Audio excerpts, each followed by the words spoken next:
Uy, baka concern mo rin to. Pakinggan mo yung tanong ni Madam. Sabi niya dito, ito. Magandang araw po. Ask ko lamang po, what is the best home remedy for sciatica? Or may medicine po ba para dito? Ano nga ba to? Balik kayo, pag-usapan natin yan. Nabanggit natin ang salitang sciatica. To define, ito po ay nerve pain mula sa pagkakairita o injury sa isang nerve na kung tawagin ay sciatic nerve. Ito po ay isang nerve na matatagpuang nananalaytay mula sa puwetan papunta sa lower extremity. Tandaan po natin, ang mga nerves po natin ay siyang nagdudulot ng pakiramdam sa ating mga katawan. Kasama dyan, hindi lamang po sarap, kundi pati na rin po sakit. Kaya kapag ka nagkakaroon ng pagkairita o damage ng nerve dyan, pwede po kayo makaranas ng parang tusok-tusok, pananakit or numbness sa may puwetan papunta po sa binti sa same side. Pwede rin hanggang doon sa may paanan. Ang laki na pwedeng pinsalang gawin dito, di ba? Kasi naman po ang sciatic nerve ay isa sa mga pinakamahaba at pinakamatabang nerve sa ating katawan at galing yan mismo mula po sa spinal cord. Bukod sa mga nabanggit nating sintomas kanina tulad ng pananakit, pamamanhid at pakiramdam na parang tusok-tusok, pwede rin pong makaranas ang pasyente ng panghihina ng muscle at yung iba naman, hindi makontrol ang pag-ihi at pagdumi.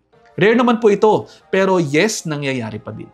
So ang tanong, ano nga ba ang nagdudulot ng sciatica? Kahit anong kondisyon na pwedeng makairita sa sciatic nerve, pwede pong magkaroon ng pag-herniate ng disc, pwede pong arthritis, pagbubuntis, injuries, tumors at iba pa. Actually, pwede rin pong habang tumatanda tayo, nagkakaroon po ng wear and tear sa spine na siya naman nagdudulot ng pinched nerves. Isa pa, pwede rin po yung mangyari kapag sobra-sobra ang inyong timbang kasi nahihirapan pong bitbitin ng spine ang inyong buong weight, nahihirapan ng back muscles natin, kaya nagdudulot din po ng back pains, muscle strains at iba pa. Yung iba naman pong pasyente dahil din po sa pagbubuhat ng mabibigat, laging nagbe-bend sa trabaho at laging nakupo, hindi po maayos ang kanilang posture kapag bumubuhat ng mabibigat. At meron din naman po na iba pang mga dahilan na hindi natin alam. Paano naman ito ginagamot? Pwede po kayo mag-ice pack for the first few days para po mabawasan ang pamamaga. 20 minutes each session kahit every 2 to 3 hours.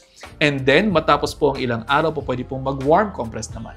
Ganon din po ang gagawin. Bukod dyan, pwede din po kayong uminom ng pain relievers kung hindi po talaga kakayanin. Inumin po ito sa prescribed dosage at prescribed timing para hindi magkaroon ng problema at mag-follow up sa inyong doktor after 5 to 7 days. Pwede din po tayo mag-stretching para makatulong sa ating muscle strain. Ayon naman din po sa ilang mga pag-aaral, mayroong ilang alternative treatments tulad ng acupuncture, yoga, and massage na po pwede pong makatulong. Pero kung hindi po talaga mariresolve, diyan na po papasok ang surgery kung kinakailangan. Kaya best na mag-follow po kayo sa inyong doktor upang magpatingin in the first place para makapagsagawa tayo ng examinations at ng treatment plan. Last question na. Meron bang paraan para makaiwas dito?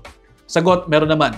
Manatili sa tamang timbang, mag-maintain ng tamang posture, mag-exercise po kayo, mag-recover after the exercise at syempre umiwas sa mga injuries at umiwas sa paninigarilyo. At ayun, sana po may natutunan kayo. Kung may mga tanong pa kayo, mag-comment or mag-message lamang and I'll see you in the next one. Ingat!